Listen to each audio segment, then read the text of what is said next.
Nickel, tu as des avis sur Trésor en termes de sécurité au vu de tes compétences en cyber? Ouais, ouais, ouais, bah, en fait, il y a une conférence qui est très intéressante à regarder, qui est celle du STIC, qui est, un rassemblement en cybersécurité à Rennes qui a lieu une fois par an. Il y a une grosse conférence en 2019 où justement les équipes de chez Ledger Donjon avaient attaqué Trésor et ils expliquent globalement les vulnérabilités qui ont pu être corrigées, celles qui ne peuvent pas l'être, d'un point de vue conception. Aujourd'hui, ma vision des choses, si vraiment je veux vous faire un truc, hyper résumé, les 2 se sont fait taper d'un point de vue, client, base de données client, soit par des prestataires, soit directement eux. Donc vos informations personnelles, elles ont déjà fuité dans la nature, mais c'est pas forcément ce qui va avoir le plus gros impact. Le plus gros impact pour moi, c'est la fiabilité du hardware wallet.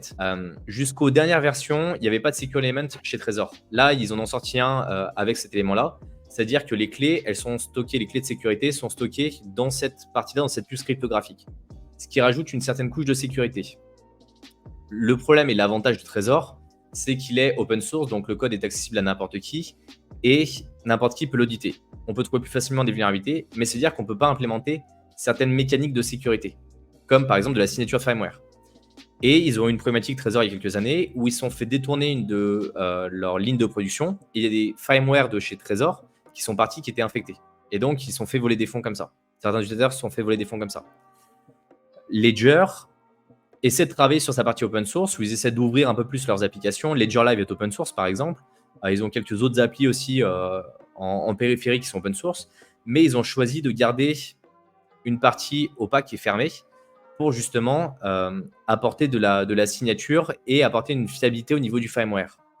Sachant que Ledger, après c'est une boîte française, donc je pense que ça joue un peu, a fait valider son matériel par l'ANSSI, qui est l'Agence nationale de la sécurité des systèmes d'information. Et c'est le seul hardware wallet à l'heure actuelle qui est validé par l'ANSSI. Donc c'est aussi un gage de qualité. Pour moi, si je devais choisir, déjà, je prendrais les deux, parce que je trouve ça bien d'un point de vue cyber de dispatcher les fonds, d'un point de vue résilience. Et après, par exemple, le Trésor Wallet, il est majoritairement vulnérable aux attaques physiques. C'est-à-dire que si quelqu'un l'a physiquement entre les mains, c'est prouvé qu'on peut arriver à récupérer les clés. Ledger n'est pas vulnérable à ça. Donc si je dois me déplacer, je vais plutôt favoriser un Ledger. Par contre, si je vais avoir quelque chose en local chez moi, bah, je vais peut-être plutôt favoriser un Trésor. Et si je vais avoir uniquement du BTC, je vais peut-être favoriser le Trésor avec le firmware uniquement BTC, ce qui permettra encore de limiter l'exposition. Voilà un petit peu pour donner un ordre d'idée de manière assez globale. Mais après, il y a beaucoup de choses à prendre en compte. Et comme je vous disais, les anciens trésors ne sont pas les mêmes que les tout nouveaux avec le Secure Element. Mais dans le Secure Element, ils ont été obligés de faire quelques compromis aussi. Donc, on n'a pas non plus le même niveau de sécurité que chez Ledger. D'un point de vue financier, Ledger a les capacités pour avoir des mecs qui sont extrêmement performants, extrêmement bons. Je les ai rencontrés, ça fait partie vraiment, ils ont pris la crème de la crème dans l'audit de hardware wallet. Ils ont du matériel très très haut de gamme pour arriver à attaquer.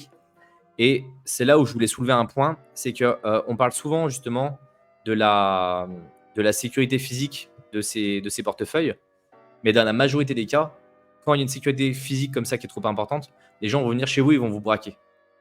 Il y a eu quelques infos comme ça de personnes un peu célèbres qui se sont fait braquer. La personne, elle arrive avec une arme à la main, elle vous met le flingue sur la tempe et elle vous dit bah, maintenant tu me donnes tes clés d'accès.